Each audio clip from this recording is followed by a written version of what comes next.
Assalamualaikum warahmatullahi wabarakatuh. Nama saya Yulika Saustia Budi, merupakan salah satu dosen di Prodi Keperawatan Khusus Banyuwangi. Sejak tahun 2017, saya dipercaya oleh Stikes Banyuwangi menjadi tenaga pendidik. Salah satu mata kuliah yang saya ampu pada prodi tersebut adalah pada video kali ini, saya akan mendeskripsikan mata kuliah tersebut dengan pendekatan DIE, yaitu Delivery, Interaction, dan Assessment. Delivery. Mata kuliah ini merupakan mata kuliah prasyarat yang ditempuh oleh mahasiswa Prodi Sarjana Keperawatan semester 4 dengan bobot 3 SKS. Pada mata kuliah ini, bisa diikuti oleh mahasiswa apabila mahasiswa tersebut telah melampaui dan dinyatakan lulus pada mata kuliah komunikasi terapeutik pada semester sebelumnya. Rencana proses pembelajaran semester pada mata kuliah ini disusun berdasarkan capaian lulusan yang diturunkan ke dalam bentuk CPMK atau capaian pembelajaran mata kuliah dan sub-CPMK. Mata kuliah ini mempelajari tentang konsep-konsep, prinsip, serta tren dan isu kesehatan dan keperawatan jiwa. Dalam mata kuliah ini juga dibahas tentang klien sebagai sistem yang adaptif dalam rentang respons sehat jiwa sampai dengan gangguan jiwa, psikodinamika, terjadinya masalah kesehatan jiwa. Selain itu, terdapat juga upaya keperawatan dalam pencegahan primer, sekunder, dan tersier terhadap klien dengan masalah psikososial dan spiritual. Pengalaman belajar pada mata kuliah ini akan berguna dalam memberikan pelayanan maupun asuhan keperawatan dan integritas keperawatan jiwa pada anak.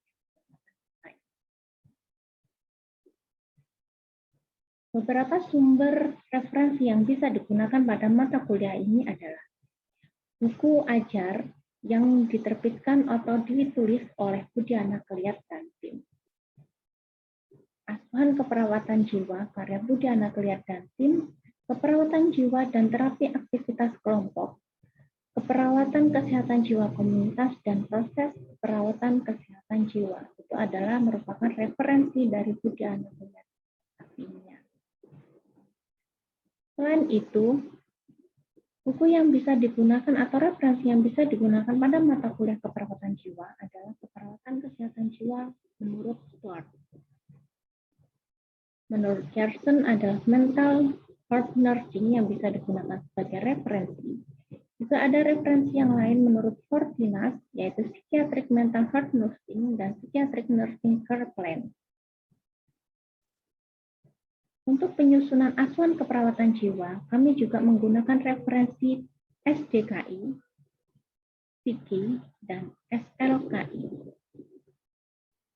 Pada materi khususnya yang saya ampu, saya menggunakan referensi yang telah saya susun sendiri berdasarkan hasil penelitian yang telah saya lakukan, yaitu buku aspek kecemasan saat menghadapi ujian dan bagaimana cara menanggulanginya.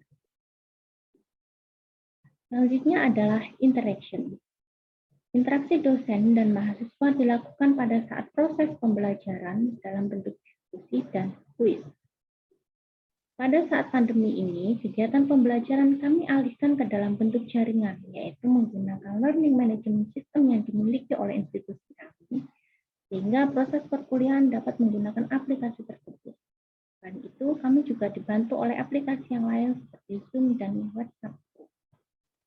Untuk grup WhatsApp, kami memanfaatkan proses diskusinya di luar proses pembelajaran di kelas atau dalam Zoom.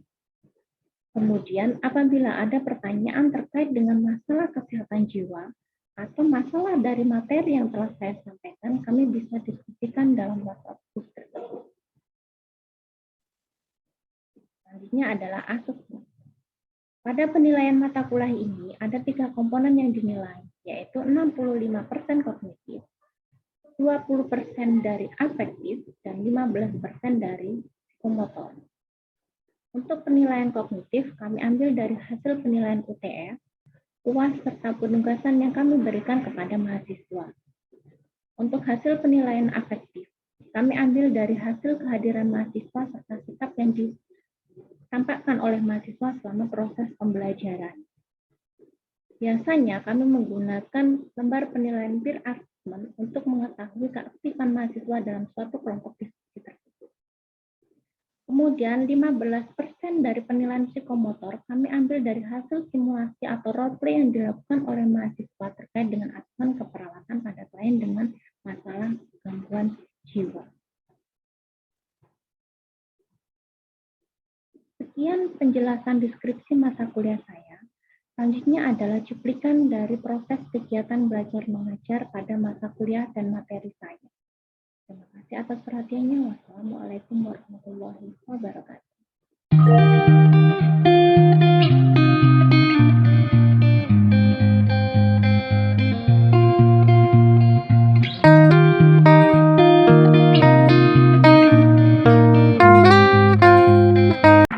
Assalamualaikum warahmatullahi wabarakatuh.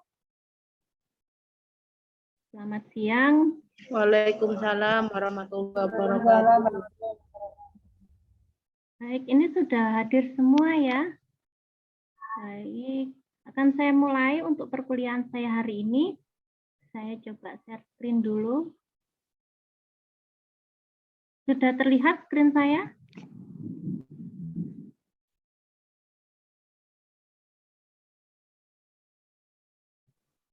Sudah, Bu. Sudah, Ibu. Ya, terima kasih.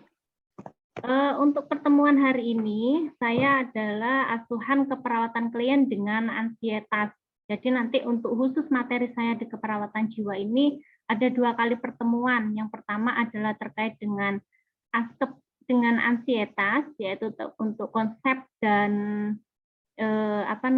terkait dengan askepnya. Kemudian untuk pertemuan yang kedua kita simulasi. Jadi nanti kelas akan saya bagi menjadi 3 kelompok ya untuk praktek simulasi aplikasi asuhan keperawatan pada klien dengan ansietas.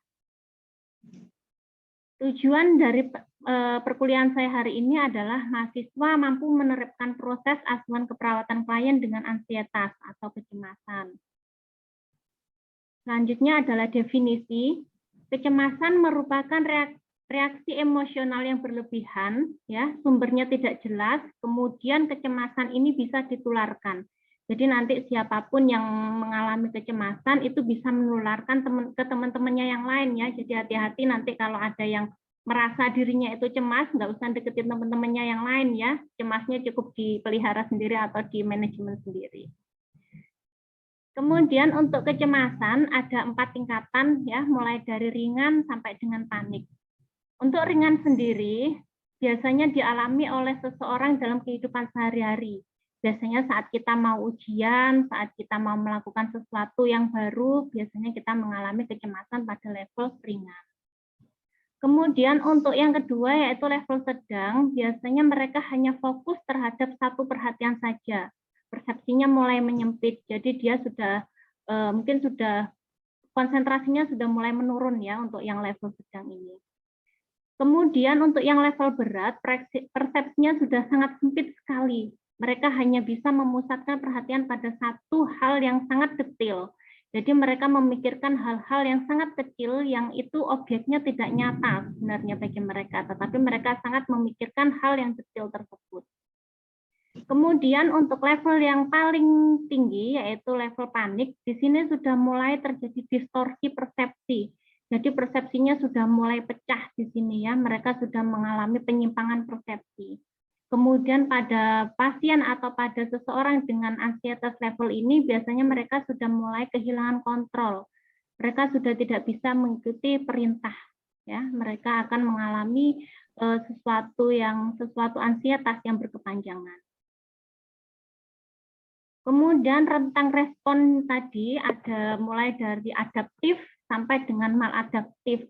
Ya, untuk level yang adaptif itu mulai dari level yang normal sampai dengan yang maladaptif adalah level yang sangat panik atau sangat berat sekali. Selanjutnya kita masuk ke asuhan keperawatan klien dengan kecemasan. Yang pertama adalah pengkajian, kemudian yang kedua nanti ada diagnosa, kemudian selanjutnya ada intervensi, kemudian yang keempat adalah implementasi, dan yang terakhir adalah evaluasi. Untuk yang pertama adalah pengkajian asuhan keperawatan dengan klien kecemasan. Yang dikaji pada klien dengan kecemasan ini yang pertama adalah faktor predisposisi, kemudian faktor presipitasi, strategi coping yang digunakan oleh seseorang yang mengalami kecemasan, kemudian perilaku mereka saat mengalami kecemasan, itu seperti apa. Jadi itu beberapa hal yang perlu dikaji pada klien dengan kecemasan. Ini adalah beberapa faktor predisposisi, ya, sesuai dengan teori yang dikeluarkan oleh beberapa teoris, mulai dari teori psikoanalisis, kemudian ada teori interpersonal, ada teori perilaku, dan yang terakhir adalah teori biologis. Masing-masing teori tersebut merupakan salah satu faktor, merupakan faktor penyebab terjadinya kecemasan. Jadi menurut teori psikoanalisis tersebut, mereka menyatakan bahwa konflik emosional yang bisa menyebabkan kecemasan itu disebabkan oleh id dan ego yang tidak sesuai atau tidak balance, tidak seimbang, ya. Kemudian yang teori interpersonal terjadi karena ketakutan penolakan dalam berhubungan secara interpersonal. Jadi mereka saat bertemu dengan seseorang yang baru, saat berhubungan dengan orang yang baru, mereka akan mengalami suatu kecemasan. Itu adalah menurut teori interpersonal. Kemudian selanjutnya adalah teori perilaku. Timbul sebagai akibat frustasi yang disebabkan oleh sesuatu yang mengganggu. Ya, jadi mereka mengalami frustasi, mengalami sesuatu yang mereka anggap baru, ya. Jadi mereka mengalami kecemasan. Kemudian teori biologis merupakan kecemasan itu timbul karena adanya gangguan pada fisik, gangguan pada kemampuan individu tersebut. Ya, jadi mereka saat mengalami gangguan fisik, mengalami penurunan kemampuan, mereka akan mengalami suatu kecemasan.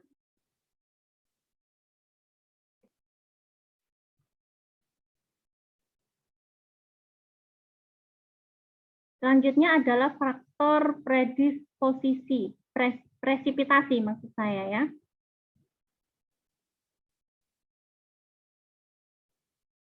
Oke, ini adalah faktor presipitasi, ada secara internal dan eksternal. Untuk internal itu berasal dari individunya sendiri, kemudian untuk yang eksternal bisa berasal dari sistem atau lingkungan yang mempengaruhi oleh orang tersebut atau individu itu. Kemudian hal yang perlu dikaji selanjutnya yaitu strategi coping atau usaha seseorang untuk mengatasi permasalahan atau untuk mengatasi stresnya atau ansietasnya. Untuk jenis strategi coping itu sendiri ada dua. Yang pertama yaitu berorientasi pada problem atau masalah. Kemudian strategi yang kedua yaitu coping yang berorientasi pada emosi.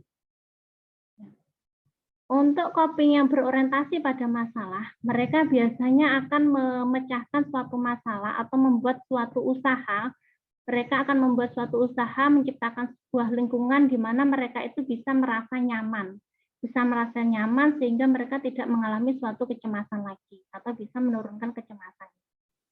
Tetapi kalau yang strategi coping jenis emotion oriented coping atau coping yang berorientasi pada emotion, mereka lebih mengutamakan egonya atau emosinya. Saat mereka mengalami kecemasan, mereka lebih ke arah menghindar atau denial. Jadi mereka menghindar, kemudian menuruti emosinya, mereka menghindar dari faktor yang menyebabkan kecemasan tersebut. Selanjutnya yang perlu dikaji adalah perilaku yang tampak pada klien yang mengalami kecemasan. Ya, jadi mereka, seseorang yang mengalami kecemasan itu akan mengalami beberapa gangguan perilaku. Yang pertama yaitu mereka akan mengalami kegelisahan, kemudian mereka akan mengalami gangguan perhatian, kemudian mereka lebih tidak sabar dan tegang atau merasa gelisah. Itu adalah perilakunya. Kemudian untuk langkah asuhan keperawatan yang kedua yaitu diagnosa keperawatan sesuai dengan SDKI, Standar Diagnosa Keperawatan Indonesia, bahwa ansietas itu merupakan kondisi emosi secara subjektif terhadap objek yang tidak jelas. Jadi objek pada seseorang yang mengalami kecemasan itu sebenarnya nggak jelas. Jadi belum ada objeknya, mereka sudah mengalami ketakutan atau kegelisahan yang berlebihan. Diagnosa kecemasan itu sendiri bisa diangkat apabila muncul gejala mayor dan minor yang sudah disesuaikan dengan SDKI ya. Ini bisa dibuka buku SDKI-nya. Ini adalah tanda mayor dan yang di bawahnya adalah tanda minor. Jadi saat jenengan mengambil diagnosa keperawatan ansietas, pastikan beberapa gejala mayor dan minor ini muncul pada kliennya. Gitu.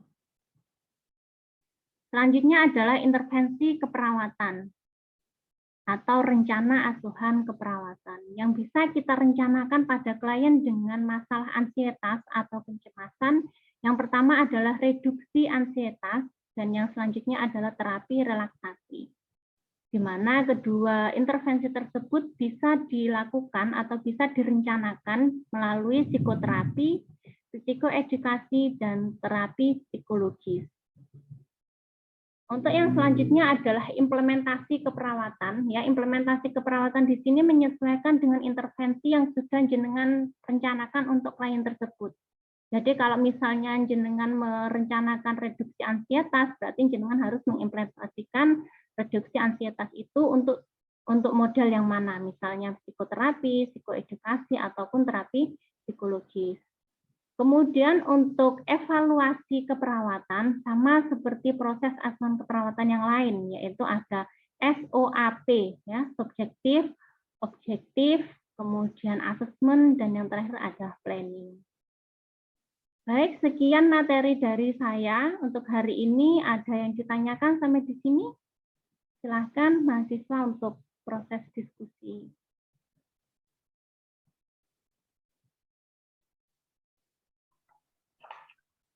Mohon izin bertanya, Pak. Ya, silakan Saudari Elita. Tadi sudah Ibu jelaskan tentang asuhan keperawatan klien dengan antites dan copingnya. Yang menjadi pertanyaan, bagaimana strategi coping yang sebaiknya dilakukan oleh mahasiswa apabila dia dalam kecemasan. Terutama misalkan pada saat ujian, ya, apalagi mahasiswa transfer itu sering menghadapi ujian dengan kecemasan. Bagaimana caranya? Terima kasih. Baik, terima kasih pertanyaan dari Saudari Elita. Pertanyaannya bagus ya, karena itu biasanya pengalaman yang hal-hal yang sering dialami oleh mahasiswa, yaitu kecemasan. Nah, bagaimana strategi coping yang bisa dilakukan pada mahasiswa saat mereka mengalami kecemasan? Strategi coping yang bisa diaplikasikan oleh mahasiswa yang pertama, mungkin mereka bisa mencari lingkungan yang lebih tenang. Ya, saat mereka mau menghadapi ujian, biasanya mereka mencari lingkungan yang lebih tenang, itu bisa menurunkan kecemasannya atau menurunkan level dari kecemasan tersebut. Kemudian mereka juga bisa mendengarkan musik.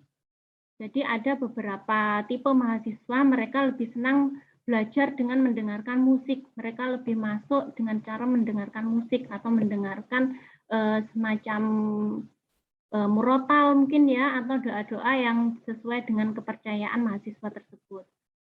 Kemudian strategi coping yang lain yang bisa dilakukan oleh mahasiswa, yaitu mereka mungkin lebih condong berdiskusi pada seseorang yang mereka anggap lebih mengerti terkait dengan materi atau permasalahan yang dialami oleh mahasiswa tersebut.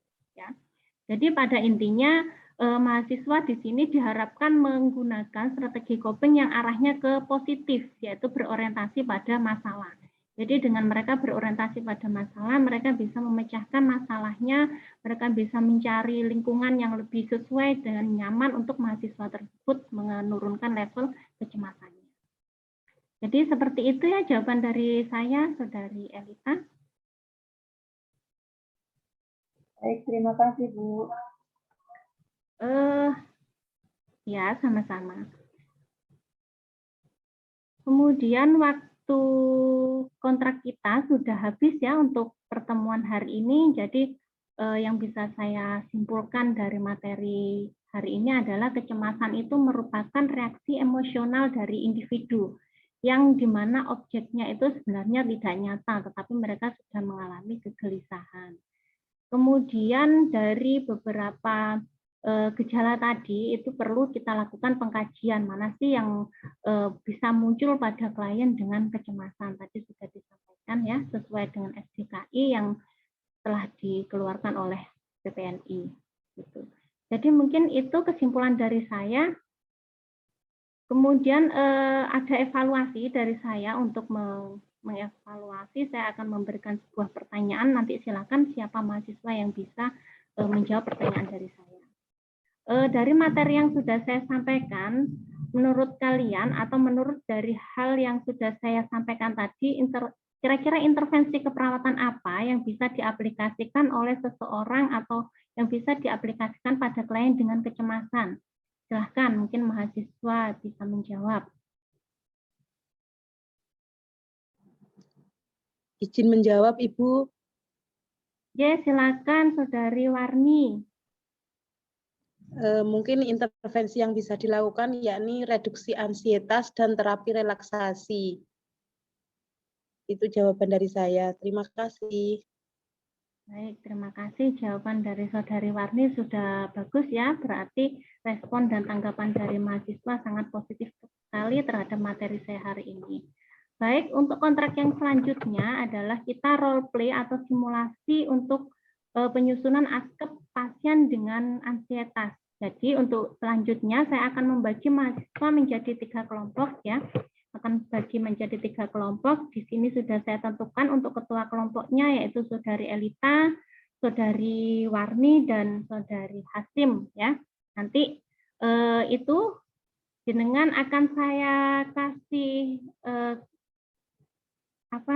kasus ya, kasus kemudian format askep ansietas. Jadi nanti silakan di-share pada kelompoknya, kemudian silakan dipecahkan, kemudian dipresentasikan pada pertemuan saya yang selanjutnya. Sudah jelas, saudara sekalian? Jelas, Ibu. Baik, terima kasih ya. Sekian materi saya hari ini. Terima kasih untuk perhatian dari semua mahasiswa. Semoga bermanfaat untuk kita semua. Saya akhiri. Wassalamualaikum warahmatullahi wabarakatuh. Selamat siang. Waalaikumsalam warahmatullahi wabarakatuh.